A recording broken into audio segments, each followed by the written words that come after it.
What are some of the negative consequences of memes and mimetic evolution for Oh, humans? yeah.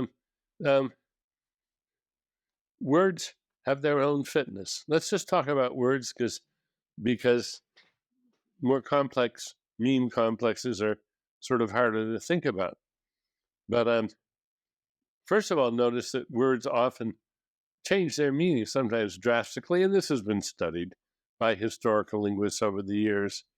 And uh, a word like wench uh, didn't used to mean, a uh, tawdry, sexy woman. It was just a woman, and you, yeah, yeah.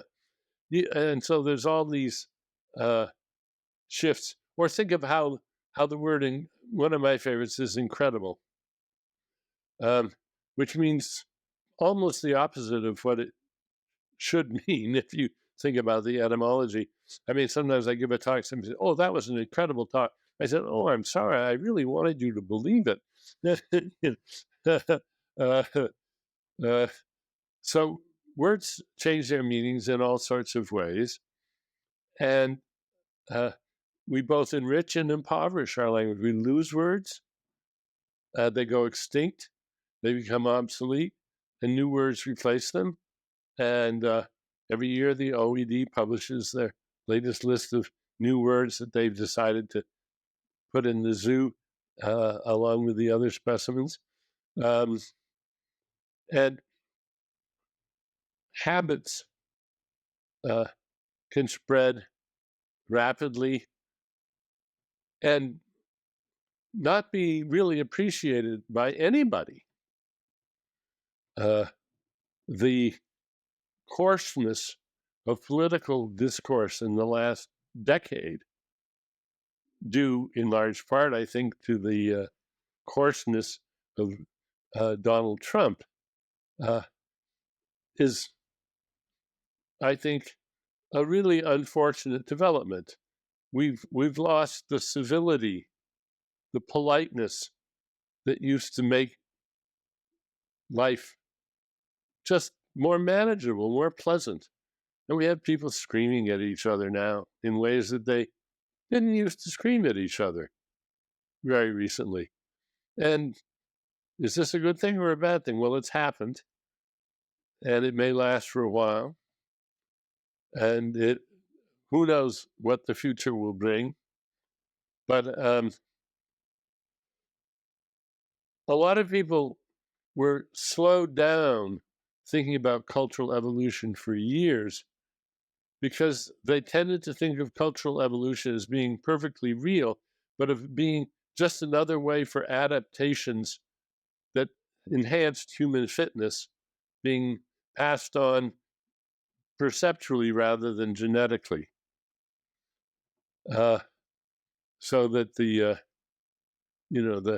blacksmith's muscles developed because of his uh, exercise, not because of his genes.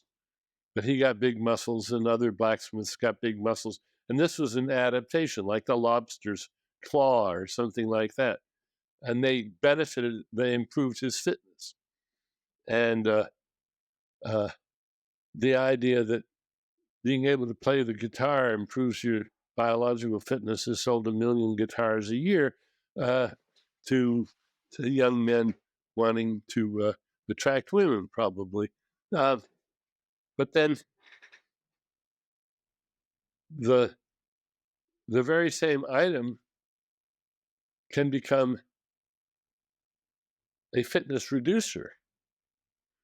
And as Boyd and Richardson say, one of the biggest fitness reducers in human culture is education.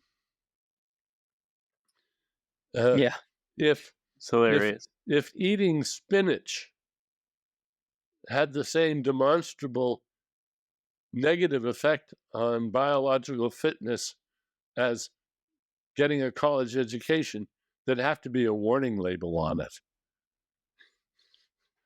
because it's just undeniable that education reduces the number of offspring you have. Now, is that a good thing or a bad thing? Once we get to culture, we come to realize we don't care about our biological fitness, most of us. I mean, do you know anybody whose main ambition in life is having more grandchildren than anybody else in the neighborhood?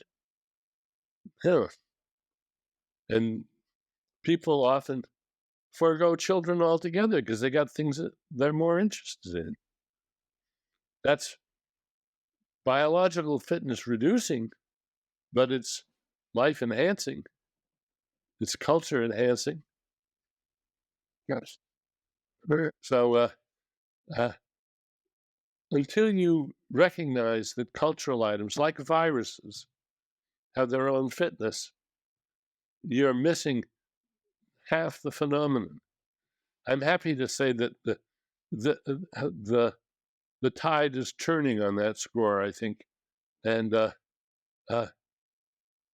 whereas Boyd and Richardson, not so many years ago, were talking about rogue cultural variants. That was their term for fitness reducing mutations,